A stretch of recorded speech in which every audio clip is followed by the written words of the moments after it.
السلام عليكم وأهلا وسهلا بكم في هذا الفيديو الجديد. اليوم كما تبعنا كانت مباراة المنتخب المغربي والمنتخب العماني، واللي انتهت بالتعادل اللي ما كانش سهل. ونقدروا نقولوا بأن المنتخب المغربي هو اللي صعب المباراة على راسو، حيث كان بإمكانه ينهي المباراة في الشوط الأول اللي كان مسيطر عليها، الشيء اللي خلى المنتخب العماني يلعب بلوك طايح ويتكتل دفاعيا. والصراحة طريق سكيتوي مازال كيقلب على الانسجام والتشكيلة المثالية اللي غادي يعتمد عليها في باقي المشوار، وهذا الشيء راجع لضيق الوقت اللي تجمع فيه المنتخب المغربي. طارق اللي فضل يدخل بالتشكيلة التالية: حراسة المرمى بن عبيد، في قلب الدفاع بوفتيني وسعدان كظهيرين بولكسوت والمساوي، ووسط ميدان مشكل من حريمات وأنس باش والكرتي، وفي الهجوم كل من بركاوي زحزوح وحمد الله. وبالتالي سكيتوي غير 4 اللاعبين على التشكيلة اللي لعب بها الماتش الأول ضد جزر القمر. في الشوط الثاني غينتفض المنتخب العماني وغادي يسيطر على المباراة، خصوصا مع طرد اللاعب حمد الله في الدقيقة 50، طرد مستحق بعد تدخل متهور ما كانش خصو يصدر من اللاعب في قيمة حمد الله.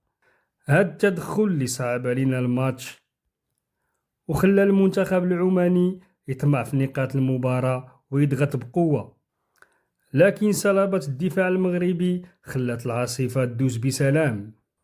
هاد الضغط فرض على سكيتوي يجري بعض التغييرات بعد ما دخل تيسو دالي المعروف بالسرعة ديالو، وهنا كان واضح بأن طارق بغى يلعب على المرتدات الهجومية ويقتنص نقاط المباراة. ندوزو دابا للمباراة المقبلة أمام المنتخب السعودي.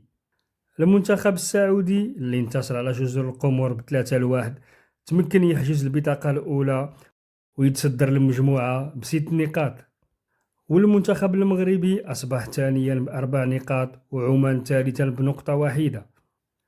المنتخب السعودي كما سبق ونشرنا في الفيديو اللي قبل واللي رشحناه يكون طرف المباراة النهائية، منتخب قوي ومنظم يجيد اللعب في الأطراف ومن العمق، ويمتلك لاعبين بفنيات عالية جدا وعلى رأسهم الدوسري. هذا علاش سكيتوي مطالب باش يوجد لنا التشكيلة المثالية القادرة على مقارعة هذا المنتخب ويهنينا من الحسابات الضيقة، لأننا في حالة الانتصار غادي نتصدروا المجموعة ب7 نقاط، وفي حالة التعادل غادي ندوزو كثاني المجموعة ب5 نقاط. أما في حالة الخسارة لا قدر الله وفوز عمان على جزر القمر، فهنا غنحتاجو الآلة الحاسبة لمعرفة فارق الأهداف واللي غادي تحدد لينا صاحب البطاقة الثانية.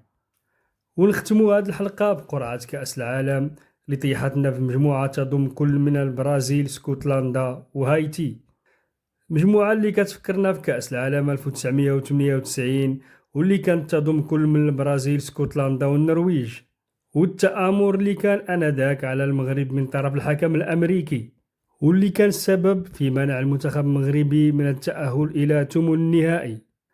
هاد القرعة اللي غادي نخصو ليها حلقة كاملة للحديث على حظوظ المنتخب المغربي وكذلك باقي المنتخبات العربية إن شاء الله.